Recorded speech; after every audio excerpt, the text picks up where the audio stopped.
Hello, puzzlers! I thought today we could start with a quick introductory puzzle. Today's intro puzzle comes from senior puzzler Andrea Schoenberg. And Andrea asks, what are some hairstyles that share their names with food? Hairstyles that contain food words or are food words. I'll give you one example and hope it's not the one Greg was thinking of. Mullet. Of course, it's the one I was writing down right No then. way. Always. Yes. Man. Mind meld. I love it. But Mullet. carry on. So yes, mullet, of course, the great haircut, business in front, party in back. Had a nice comeback a couple of years ago. And it's also the name of a fish featured in Mediterranean cuisine, high in omega-3s. So what other hairstyles share their names with food? I'll give a hint to one other. This hairstyle is named after a green vegetable and is sometimes known as a Zoomer perm for its popularity with Generation Z. I didn't know it, but Andrea educated me. Thank you. One last tip, we will accept foods hidden inside of hairstyles as part of a phrase. All sorts of things. We'll discuss the answers and lots more puzzling goodness after the break.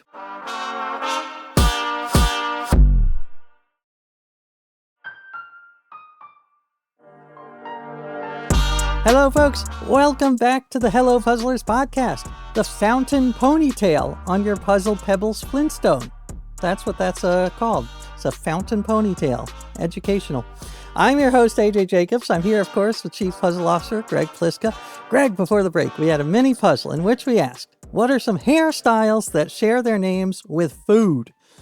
Delicious, tasty hair. I gave the example of a mullet. So Yeah, and then a hint. I gave a hint to a hairstyle named after a green vegetable, sometimes known as a Zoomer perm for its popularity with Generation Z. Do you know that one? Yeah, no, I don't actually. This is you thought I was bad at like TV shows. It turns out hairstyles I'm really bad at, although I've written about 12 down on this piece of paper.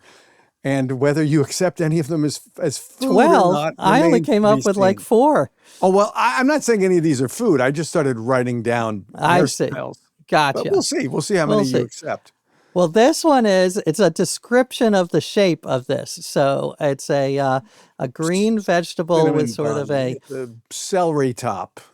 No, it's sort of like shaved on the sides and a little bit broccoli. Yes, the broccoli cut. The broccoli never cut. Heard of that in my life, but it's fine. All right, read off what you got. Well, how about goatee? Oh, because goat, yeah, that's a popular dish, right? Sure. Yeah, very popular. Cornrows is actually just about the only legitimate one on my list. Cornrows I was very proud of. Dreadlocks. LOX, right? No, I accept it. A very funny one, the French braid. French braid. Oh, interesting. No, that doesn't pass muster. Pixie. There used to be Pixie sticks. Pixie sticks. I will accept. And then pigtails. I guess we eat pig. We eat pigs. Yeah. Ducktails. We also eat duck. Eat a honeycomb beehive. No. Oh, a beehive. I don't eat beehives, but people eat honeycomb, which comes from a beehive. All right. You know, I'm very liberal, so I wrote with down this stuff. Bob, updo, afro, wave, flip, fade. None of that is used. Well, there is one other that's a 3-letter word, very short. Oh, we got Scott Rogowsky, who I was about to introduce, but we got to bring him in because he's got a theory. I'm itching to go with my 3-letter word that describes a food and a hairstyle. It was the first one I thought of. Bun. Hey, bun. Exactly. The bun or the man bun. Both delicious. I also had Caesar. Yes. I also had Caesar as Caesar salad. That's a good, Andrea went with Caesar. I was like, maybe. So nicely done. All right. Well, Scott, I was going to introduce you, but now you're here, but I'm going to still introduce you. AJ, I jumped the bun. There you go. So yes, he does not have a man bun, but he does have a nice head of hair. He's a hilarious comedian who I've known from way back when, a talk show host, a game show host. He hosted the phenomenally successful trivia game HQ a few years ago. And now he has a very fun new game show, a word game called Savvy. Welcome, Scott Rogowsky. Well, thank you, AJ. Thank you, Greg. It's really a pleasure to be connected with you again. My cousin, I'm considering this another cousin reunion, family reunion, because that might have been the last time I saw you, AJ. Well, that's weird. Yeah. Scott is my cousin, and he was very helpful in our big family reunion. I will always be grateful. And like a good cousin, he has given me money. He gave me, I won on HQ. That's how you get on the show, really. You give a little money to AJ, you're in. Yeah, my family won like $2.54 on HQ back in the day. But then we actually won like a $60 payday, and that was exciting. Well, on Savvy, AJ, last night we gave away $144 to someone, $116. Nice. There's no cents on Savvy. There's no 54 cents, no nickels, no dimes, no Barbara Eisenreich. We really took some of the learnings from HQ, which was, I don't know if people enjoyed winning 12 cents. So we don't do that here. That's the entire Spotify business model. That's a great point. I don't think they're happy either. I don't think those artists are happy. No, exactly. They're not happy at all.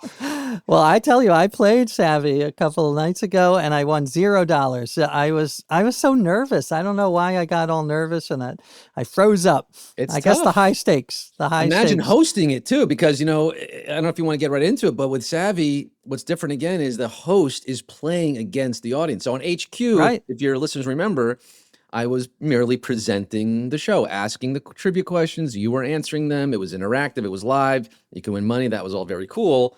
But I was a haircut. I was just there to look good and read the questions nice off the prompter. Yep. But on Savvy, and the app is called Savvy, which you can download, playsavvy.live. But the game show is called TextSavvy, technically. TEXT, TextSavvy, a little pun there, of course. And the show is a Wordle-inspired game. It's like Wordle meets Connections. New York Times kind of mashed them up. So you're searching for 5 rounds of word puzzles. The first 4 rounds have a connection. In the 5th round, the subtext round, the Savvy subtext, you're looking for that word that ties them all together. I'm playing against you, the user, the player, the viewer, and you have to beat me to really kind of win the bonus bucks. So are you basically putting your money where your mouth is? Like if you don't do well, you lose a lot of money? You're darn right about that. I mean, I am funding this app. It is my money you're winning. And yeah, the better I do, the less I give away. So, all right. Well, everyone, it's very fun. I highly recommend it. It is. You are not going to lose any money today, which is the good part. And we are going to talk more about HQ and Savvy in a moment. But of course, since this is the Hello Puzzlers podcast, we have a puzzle for you and in honor of you. The puzzle is called Great Scott, which I think is accurate. And all of the answers in this puzzle are common 2-word phrases, where the first word is an adjective and the second word is a common first name. So for Great Scott, if that were the answer, I might clue it as terrific Rogowsky. So that terrific is great and Rogowsky is Scott. So you got the idea? I got it. Yeah, terrific Bayo would also work. Terrific Bacula, but no, okay. Terrific Rogowsky, that makes sense. Okay. Exactly. So feel free to throw out alternative clues to all of these. And these are all going to be first names, right? You wouldn't say terrific George C. That's true. Exactly. Okay. Excellent clarification. Okay. All right. We got a few. We got some good ones. We've got Colossal Kingsley. Colossal Kingsley. He's nodding. He has it. I think Tell us. Would that be Big Ben? It would be Big Ben. Very good. Not named for Kingsley, but either named for a heavyweight boxer named Ben or a minister of public works who oversaw the bell installation. So good for him. Good for him. Unadorned Austin. Unadorned Austin. Oh. Unadorned Austin. That's AUSTEN, right? He got it, even without the spelling. The unadorned got me to plain Jane. Plain Jane, exactly. Jane Austen. Well done. How about Gory Steenburgen. I think that's an N in there. Amazing. That's hard to pronounce. That's beautiful. And I actually just saw her last week. What? Yeah. What do you mean? I was at a musical theater show in Los Angeles here. David Wayne wrote and love him. And yeah, love it. And Kristen Bell was starring in it. Former guest. Dave's gonna be on Savvy on March 1st, by the way. So who's in the audience? Who's in the audience of this show? Ted Danson and Mary Steenburgen. Gory Steenburgen, Bloody Mary. That's it. Good. Nicely done. Very nice. All right. Plus, we got a little glimpse of your glamorous life. That was fun. All right. We got a couple more. We got Inquisitive Lucas. Inquisitive Lucas. My son is named Lucas, but this is different. This is a surname Lucas, not surname a first name Lucas. All right. Oh, good. I this got is it. Giving him some. You got it. Yeah. I thought it was. All right. Lucas. Lucas. I had to think about Lucas. That brought me to George. Yes. Curious George. Curious George. Exactly. George Lucas of Star Wars fame. Mm-hmm. All right. This one might play to your strengths, Scott. Not that you've had trouble, but Debonair Marino. Debonair Marino. Mm. Or maybe it doesn't play. Marino. No, I mean, I got the Marino part. Now I'm just trying to think of, debonair. Stylishly dressed Marino. Yeah. And it's alliterative. Dan the man, but no, it's, Dandy. Close. Very close. It rhymes with, what does it rhyme with? You got who's the Marino? It rhymes with Blank John MD of MASH fame. Oh, that's rhymes a deep cut. with that guy's first name. That's not helpful, really. That rhymes with in the 1920s, the women were sometimes called these. Flappers. They were called flappers. Yeah. Yeah, rhymes with flapper. It's like Flapper Dan, but different. Dapper Dan, of course. Dapper Dan. Yeah, Dapper Dan. Well, I am very relieved because you were getting the other ones too fast. So I'm very happy. Well, you told, I'm trying to give the audience time to get it too. You know, they're struggling along with me. You are very generous. All right. How about two more? How about Chirping Holland? Chirping Holland. I got it. Oh, you did? Wow, that was fast. Okay. What do you got? The audience, you have it? That's a game show host, people. That's a pro. He knows what she's. How about Peeping Tom? How about it? You got it. All right. Well, what about Spicy Stuart? Spicy Stuart. This one's a little tougher because there are a lot of Stuarts. Right, exactly. I'm going with the name first. Maybe I should think of the adjective first. Yeah, try that. I think Patrick Stewart. There's Payne Stewart, not him. The golfer. Oh, Payne Stewart. Payne would have been interesting. There's John Stewart. Yeah, do the first one. I think that is the way. Spicy. Patrick. What's another synonym for spicy? As in hot, piquant. Right, you just said hot. You just said it. Hot. Okay, now wait. I just have a random Martha, hot Martha, John, hot Patrick, hot Payne. I have an unrelated question, Scott. Do you think I'm sexy? Am I under oath? we can edit this out. Yes, of course. You're very sexy, man. Thank you. Think I'm sexy, and is that what you're alluding to? It is. Well, I also was genuinely curious, but that is the song. Do you remember who sings that song? So is Blank Stewart. Very raspy voice. Oh, sure. Hot Rod. Oh, man. Hot Rod. Wow. Exactly. You got it. Okay. Well done. I thought of a puzzle. Can I kind of leave you with one my own Absolutely. here? Yeah. Skeptical Jefferson. Nice. Nice. Very good. I like it. I think I got it. And he was actually skeptical, interestingly enough. Doubting Thomas. There you go. Doubting Thomas. This is fun. Thomas, I love that game. Well, thanks. It was fun. You did great.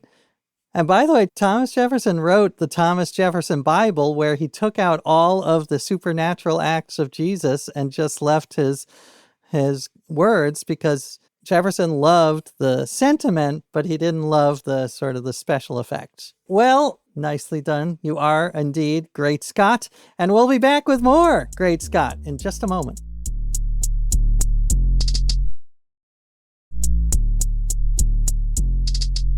Hello, puzzlers. Welcome back to the podcast. We're here with the great Scott Rogowsky. His new game is Savvy, right there on your iPhone or smartphone, I should say. Right there on my T-shirt. And on his T-shirt.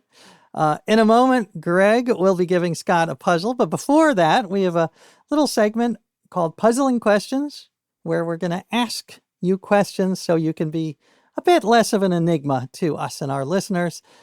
And Scott, I actually want to ask the question that you asked Reggie Watts, comedian Reggie Watts, on a recent episode of Savvy. Your opening question was, what is your favorite word? He said constabulary, which is a great word. That is a great word. Constabulary, yeah. What do you think? What's one of your favorites? Plinth. I love the word plinth. Plinth. Good word. I don't know what that means. Well, I didn't know what it meant either until I had Sam Lipsyte on my show.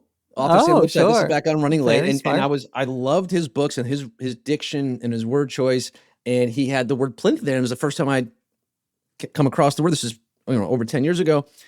And I looked it up. So it's the base of a statue. Like, architectural terms, by the way, in general are just phenomenal. You've got, mantle and I love a transom. Transom's a great old word. But the plinth is wait, the pediment, what's that? Yeah, the pediment's definitely I think one the of those pediment things. is under the plinth, right? The plinth is like the base of the column or the statue. Gotcha. Cornice. Yeah, what is? Great word, cornice. Cornice. We learned a lot. Instructive. We could do a whole podcast just about favorite words. I mean, this could be a whole spinoff we do because I got more of them, guys. I got more of them. Well, you have to come back. You had mentioned, you gave us the premise of Savvy, and you also mentioned it's got a little hint of the New York Times connections. So can you give us one of the connections, one of the groups of 4 words, and we'll try to figure it out? Sure. Live on the air? Last night was a good one because last night I actually got the subtext fairly quickly. And it really, obviously, you need 2 words to start to make the pattern, right? So the first word in the first round was cap, C-A-P. Okay. It's kind of, again, you can't really go anywhere with a that. lot of things. Second word, shade. Now, I figured it out after. You got it from that? After 2. Cap and shade. I have an idea. Okay. Third word was life. Yep. Okay. Hasn't ruined my idea. Right. Dang, I am at loss. Here's the fun part about the game, though, because obviously you're solving the word, just like Wordle. So you'll see it has 4 letters. We have different. You'll notice Wordle is always 5 letters. We have 3-letter, 4-letter, 5-letter, 6-letter sometimes. So cap, shade, life, and then I'm just going to give Greg because Greg knows it. So the next round was a 3-letter word. Do you know what the word might be, Greg? And if you know it, say it, and it might help AJ. If you figured out the subtext. Cap, shade, life. Shade, life. The next word's a 3-letter word. Give me the first letter. O. Oh, I got it. Yeah. It's an animal. Owl. Right. Yeah. So now, owl. AJ, so we got cap, shade, life, and owl. What word, which again, now I'll give you the next clue. It's a 5-letter word, is the word that connects those 4. Then Got it. Well, there are a couple of ways to connect it. It could be in front or behind the word, or it could be thematic. Correct. So tell me which one. It's in front of the word. Oh, in front. See, for some reason, I am not, whenever they do that on connections, I'm like, I like the thematic ones. Right. I'm not as good at these. Okay, blank owl is probably the easiest one. Yeah, blank owl, right. Blank cap, blank shade, blank life. All right, blank owl, not wise owl, not, wow, I don't know. I'm having trouble. Blank cap. Blank cap, not Something snow that you- cap, something you snow would have. owl. Actually, snow Not- owl and snow cap works. Yeah, but Interesting. not That's shade, true. That's true. snow I life. will take it. I'll take that as a win. No, you got to get W. It's a 5-letter word. The word is night. Nightcap. Very good. Very Nightcap, good. Very good. nightshade, nightlife, night out. But I'll give you a theme one too, AJ, because if that's how your brain works a little better, because this is the one that I did not get. So this is the one from I think the night before. The words were, if I can remember them, sway, music, stone, and stun. Wow. Interesting. Sway, music. What were the other ones? Yeah, so let's go. I think the order was sway, stone, music, stun. Sway, stone, music, stun. Oh, I don't know. I think I got it. Sway, music, stun, and what was the fourth one? Stone. Stone. Stone. What if your fifth clue was Dwayne Johnson, AJ? Ooh. Dwayne. The Rock. The Rock. So rock. So this was a tough one. This was like, rock, stone, rock, you sway. Stun was the one. I'm like, really? Because we have a puzzler. Stun is interesting. Yeah, our puzzler there you go. I got to shout out Al Mullen. Alex Mullen, he's a brilliant writer and puzzler now. And he came up with this one. So stun, like to rock your world, to get stunned. I was like, okay. Yes, very good. It's legit, it works, but it's hard. Works. Yeah. All right. Well, it's a very fun show. Let's reminisce for just a bit about HQ. So I love the story. You just fell into it. You went to the audition, and what were you thinking? Absolutely nothing. I was thinking, great, one more audition before I leave for Los Angeles, because I really was planning to move to LA. This was back in 2017. And I'd already given my apartment. I told my roommates, I'm like, I'm out of here, find a new roommate. I was all set to move back home for a few months for the summer just to save some money before the plan was to move to LA in the fall. And then April, I get a call where, you want to audition. May, I go for this audition.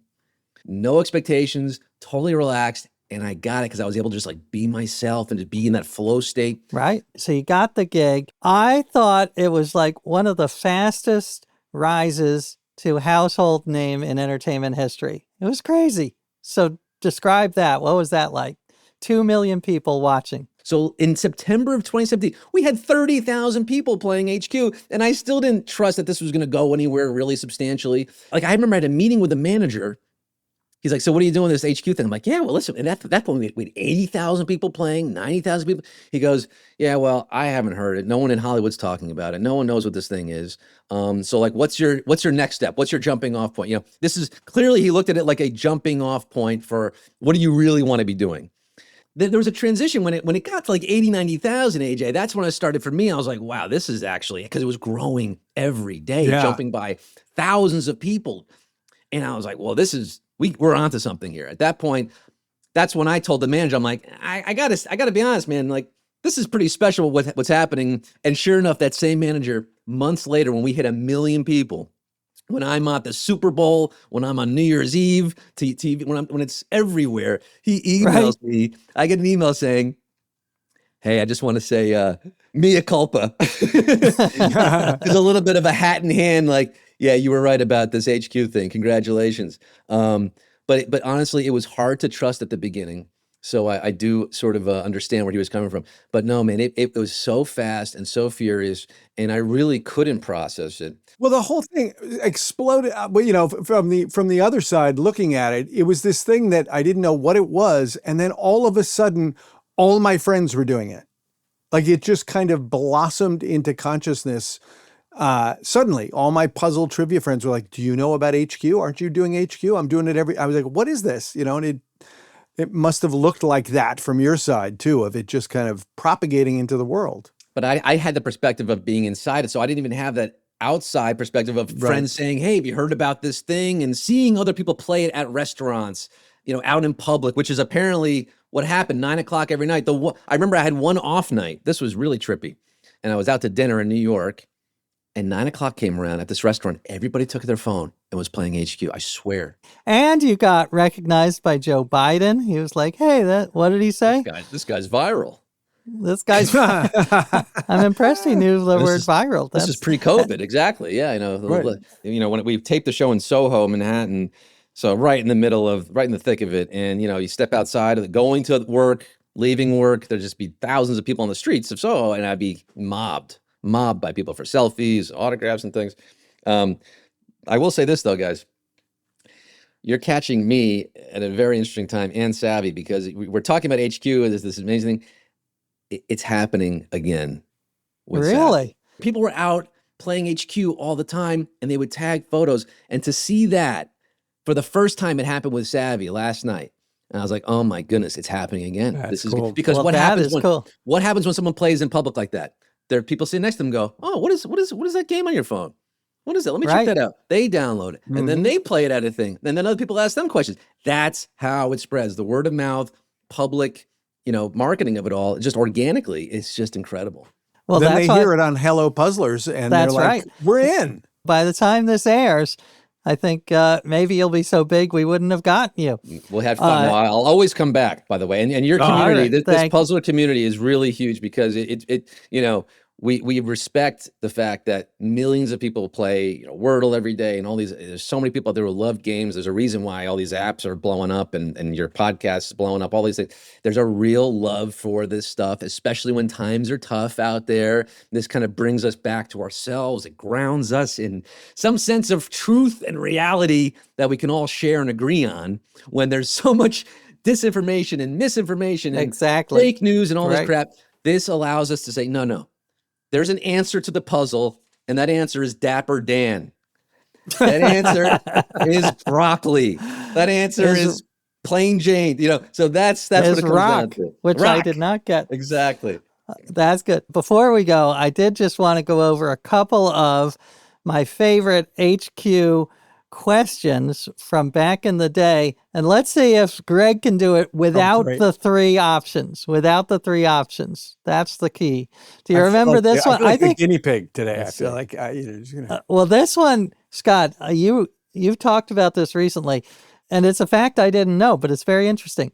For about 2 decades, from 1993 to 2013, 10% of all U.S. electricity came from what unexpected source? What unexpected source? Oh, I remember this question. So, right, it's not going to be an expected electricity source like solar power or nuclear power or coal power. Right. It is kind of nuclear related. I will give you that hint. I think you got to give them the answers, because HQ, to be fair, was multiple choice. So, people did see the answers True. to choose from. Source. Well, I'll give you cow farts. I mean, come on, methane. I wish we could trap that. It was Soviet warheads, the megatons to megawatts program. That's crazy. They took a bunch of enriched uranium from Soviet nuclear warheads and turned it into that's like as fuel, like swords into plowshares. That's literally lovely. Beautiful. It's a beautiful thing. I'm tearing up. All right, let's give him one more, Scott. Sure. Remind me how it went. It was an octopus plural controversy. Do you remember what the controversy was? Yes. Well, I know what the controversial plurals are. Right. But what happened, Scott? I don't remember. It was around, because again, the HQ, when you're talking about trivia, there has to be one correct answer. And with a question like this, where the options were octopi, octopodes, octopuses, and there might have been a fourth. But yeah, the answer, we gave an answer. I forget which one we gave. Was it octopuses? Yeah, I don't know, but all three of those are legit. But the question is it was a flawed question. We should not have asked it, frankly, because interesting. It's one of those where there are multiple correct answers depending on, are you a Latinate? Are you more of a Greek fan? Well, if you ask it, what is the first spelling in Merriam-Webster's dictionary for the plural of octopus? See, that's where you have to be very. You're right, AJ. And what would the answer to that be, AJ? I'm pretty sure that's octopuses. That is the most common. I'm looking at it right now. Octopuses would be the first, then octopi, and then octopodes. But this is also the problem with English, right? It is legitimate English is how native English speakers speak it. So if enough people say octopi, that becomes accepted as the plural in the language, whether it's based upon the Latin derivation or not, it doesn't matter. Right. But when you craft a question, you have to be very, very specific and exacting. Because even a question like as simple as how do you spell neighbor? Well, people in England are going to spell differently than we in Canada. Australia. So you can say, how do people in Canada spell neighbor? That's how you have to specify the question. You just have to be you have to add those parameters. So I was going to say, I'm a former fact checker for Who Wants to Be a Millionaire. So I've been down this road many times, right? You have to make sure the right answer is right and the wrong answers are definitely wrong. Right. So, we're really I'm having so much fun with it because I'm getting to do exactly what I want to do, which is combining comedy. It's a game show. The way I think about game shows is half game, but half show. Right. And I think that makes sense. It's a game show. Why not have both? It's a delight. And we try to have a similar balance. We just had the show part. There you go. But we got to get back to the game. So we're going to take a quick break, and then Greg is going to give a game/puzzle to the great Scott Rogowsky.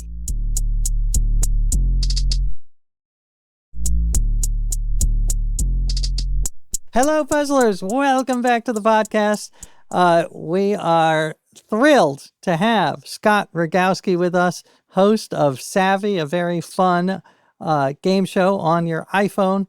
Sign up for that. And Greg Pliska, has a puzzle for Scott, I believe. I do. Well, Scott, we were just talking about HQ trivia, and I thought we can't leave without doing an HQ puzzle. So every answer in this puzzle is a word or phrase with the initials HQ. Aha. So, for example, I might say centralized location from which operations are conducted, like a battle or a trivia game, and the answer would be headquarters. Right. Gotcha. Technically, that's one word, but a compound word, H and Q on the two halves. All right, so here we go. I got a few of these. Your first one is, this is mentioned in the song Daydream Believer, and it's a young woman honored at a big high school weekend. Oh. Daydream Believer, and should I say it? You should sing it. We can't afford the rights. It helps. Don't let him sing it. Daydream Believer, Homecoming Queen. There you go. Good. Exactly. Homecoming All right, Queen. Scott. Very good HQ. How about an adjective describing a very good product or service? Okay. Got it. He got it already. Look at him. How about high quality? High quality. That was a high quality answer. Very good. Very good. This is what is asked in a scientific thought experiment. Okay. Interesting. I got it. Yeah. Okay. What do you got? I'm gonna say hypothetical question. Yeah, hypothetical question. Or hypothesis. He asked it in a questioning way. Hypothetical question? Well, because I wasn't sure if it was hypothesis question or hypothetical question, but yeah. Yeah, that's good. I would have accepted either, probably. All right, this is the kind of thing you'll probably get it in the first, you might get it in the first 5 words, but I'm going to read the whole thing. In the DC Comics film universe, this tragic villain is portrayed by Margot Robbie. DC universe. Yeah, okay. DC universe tragic villain portrayed by Margot Robbie. Yeah. Her name. My mind goes to Marvel first, always, because that's I'm a Marvel guy. But I'm with you. I'm gonna go with DC universe Harley Quinn. Harley Quinn, exactly. Yes, very good. That's the one. How about a word for the rear part of a horse? Huh. Or your buttocks. Could be a rear part of a human too. But again, 3, 2, 1. Hindquarters. Hindquarters. Very good. Very good. Thanks for the countdown. All right. This is a phrase that means to be uncertain about. To be uncertain about an action. I don't know it. Sure. That one's a stumper for me. That's going to be... you've used this phrase. Can we use our words appearing twice, like question. We said hypothetical question. Good. That is a good question. question. I'm not going to use the exact same word twice, and question does not appear in this answer. Okay. So tell me again. To be uncertain about an action, like, oh, I'm not sure I want to, I want to, yeah. And you say I've used this phrase. I'm sure you have in your life. I blank about that. Oh, I don't know if I should go to that. Oh, I think I do. Okay. Party. I blank about that. I don't know if I should. I'm hesitating. The first word is just a possessive verb. First word. The second word is the interesting one, I feel. Because there are only so many Q words, right? Yeah, you recognize the challenge of this puzzle. Right. It sort of sounds like a type of seafood you have on a half shell. That's what it reminds me of. No? That's not a helpful clue. Blank chowder. I bet it is. Look, I'll bet you. I will bet you that this is what gets Scott to it. Blank chowder, Manhattan or Boston, New England. Oh, I got it. I'm having qualms. There you go, to have qualms. And how did you get it? Clams. Was it the clam? Yes! I told you it was a good clue. I told you clam was a good clue. That was a good one, AJ. Thank you. I appreciate it. This let's do the classical music one. Mozart wrote this set of pieces for 4 stringed instruments, dedicated to another composer named Joseph. I got it. You do? I didn't get it. Well, it's a lot of context clues. There are a lot of context clues in that one. 4 stringed instruments. Yes, I say 4 stringed instruments. 5. Because 5 would be a different one. And it's dedicated to a composer named Joseph. And I don't even know classical music that well, but I'm going to say the Haydn Quartet. A Haydn Quartet. See, I don't know how to pronounce it, Haydn Quartet. But I was thinking Joseph Joseph Haydn, right? Haydn. Yeah. You think of hide and seek, exactly. All right, I got one more. This one, I have to admit, the H part of it is actually 2 words. It's a 2-word phrase, the first word of which is H.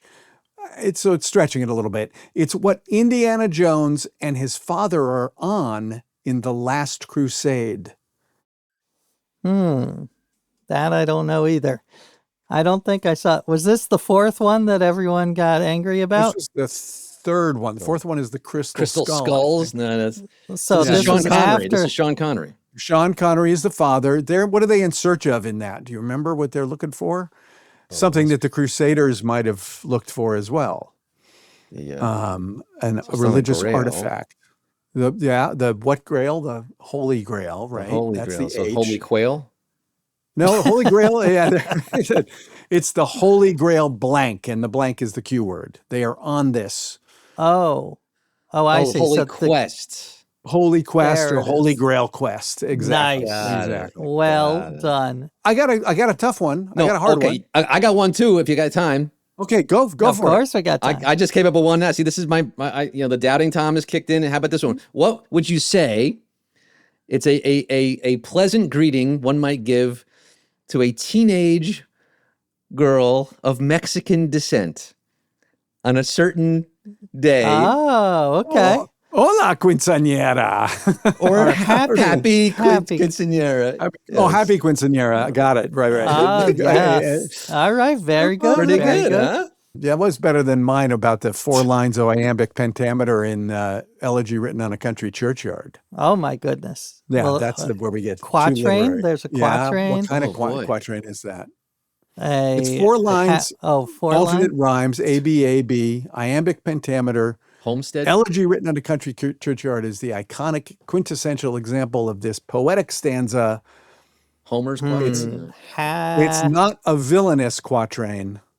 Oh, heroic quatrain. It's a heroic quatrain. Very good. And all the listeners who got that faster than you can feel very, very educated right now. Exactly. They can win 14 cents if we were. But tune into Savvy because they don't even give cents. They give money. They give real money. Dollars. Not for long. 200. Yeah, we're gonna be scaling that back. I think pretty good. Unless any listeners, if you have any listeners who happen to also be billionaires. We will I do. gladly welcome them to provide some investment funds, and we'll talk sponsorships if anyone wants to. But we've also let you guys can co-host. You're my guest, but I have made this offer, and I'll make it to your listeners truly, because it does. I'll be brutally honest. It's costing us $3,000 to produce each show. Okay, it's expensive. And that doesn't include the money you're giving away. No, it does. This is all in. This is all in. Gotcha. Paying for the team, the company, everything. When you break it down, it's $3,000 a show.